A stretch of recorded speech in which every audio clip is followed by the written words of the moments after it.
Hi everyone, today I would like to share some of my experience in working with Oracle cards. When I started on my tarot journey, I tend to stick only to tarot cards because there's already a set rules.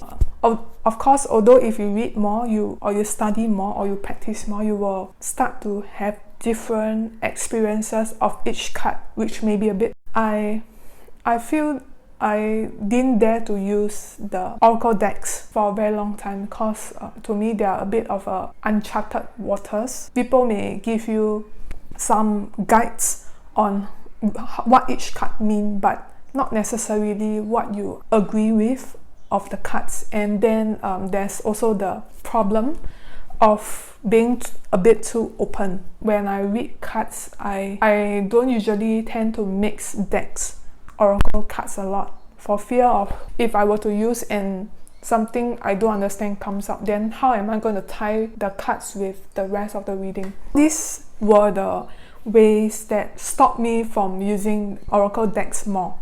However, gifted me these two decks, and I already bought the One Unknown Animal Spirit deck. I decided to use Oracle decks more often, and then while I started to use it, I started to become less afraid of what cards will come out.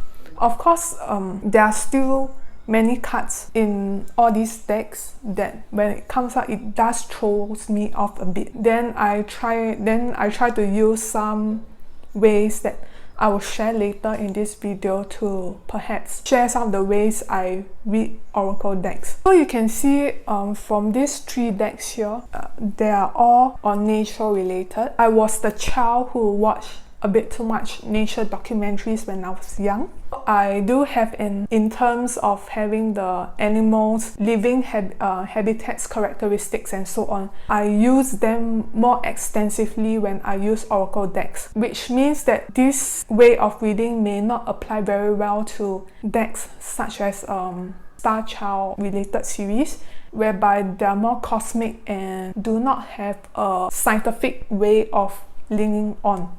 And then another deck, which is this Primordial Tarot, I decided to use it as an Oracle deck, which I think I may have mentioned in my earlier video. This deck is still a bit challenging for me because I am really relying just on the pictures, and the pictures themselves does not have any. The only way I'm still trying to find my way through reading with this deck, but what I am doing so far is to lay out 3 cards as per usual for how I work with tarot, and try to pick out common themes. Maybe for example, if I see 3 cards with skulls on it, I may link it to the way we think, so forth. For this video, I will probably just lean heavily on my animal, plant, nature related Oracle decks and how I read the Animal Spirit, which is a bit there are some mythical creatures in it, but I think that's not really a problem since most of the mythical creatures in the deck, such as the Phoenix and the Unicorn, there are quite a lot of laws and lessons for me to lean on for their overall symbolism. I try to use Oracle decks more these days to train out on how I read, although I find that I may need to expand more on how I read in the future.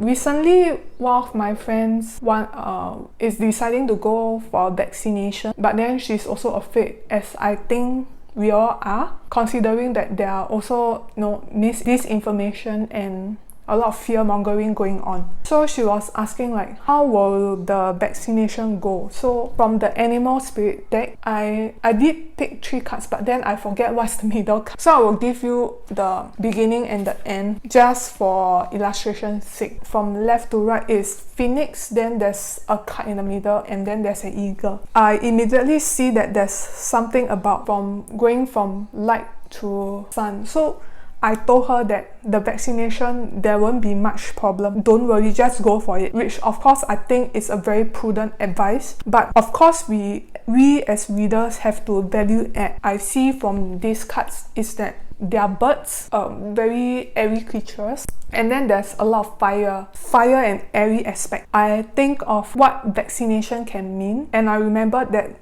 there are of course many side effects correlating to vaccination process. I told her that while it is good to go for it, but maybe you might want to also, do preparations, because you may experience a side effect of having fever, which is very fiery, and maybe some, blocked nose, or having a bit of a flu, which is a bit airy. Maybe prepare some food supplies that will bring you through potential side effects. I think she's okay, just that she slept for 2 days or so, she told me, after the second jab. But I think that an okay way to interpret these two cards. I read for a friend on her year, her head. So these 3 cards came out. I don't know how to pronounce the name of this animal, but I know that it is a wild cat that I often see in Taiwan's nature documentaries, which is, these cats are, I believe, endangered over there.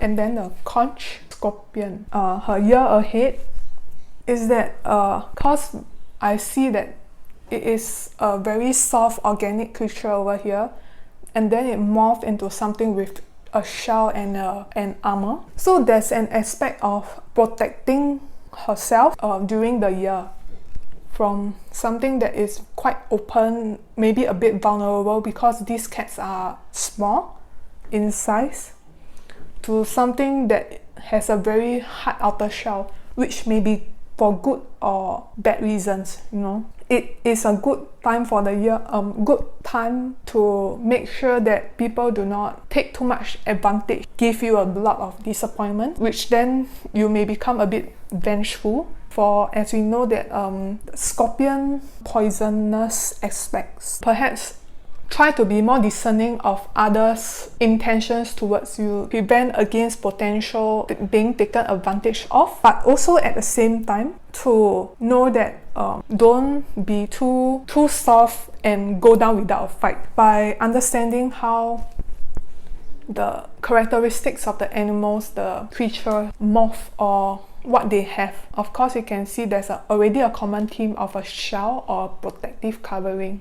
For this deck, I still find a bit of problem reading when the plant-related cards come out, because I'm still not very familiar with many plants, many trees in the deck. I have to Google sometimes when these kind of cards come out in my reading. It's another year ahead reading for another friend. For oracle decks, I tend not to look at numbers, because all these numerals, they give me a bit of headache. I can't read them. For this deck, with its use of the direction of lights, I will also try to incorporate that with the reading, as what I will sometimes do for the animal spirits, because animal spirits have a lot of this kind of lines as well. For this friend's year ahead, there's tides, snake, and thistle. I do see some common themes here, which is the tide and the snake, whereby things are a bit wavy, a bit shape-shifting. To me, that means that her year is a year of going with the tides, or being able to shift and adapt. With the thistle, which I understand is in this plant is quite a mass influence plant due to its tiny looking leaves and flower. To me, that means that while you have to adapt, there's also a need to be a bit more protective of yourself, and also not to go down without a fight. This is a simple way of how I try to read my oracle decks, understand the characteristics of. I'm not really caught to decks that they are more cosmic in nature, or I do feel that there may be some things I need to do with the way I read oracle decks to bring it to newer heights. But for now, this is the way that I'm familiar with. If you have any ways on how you read oracle decks and want to share with me, you can put it in the comment section below. Okay, bye!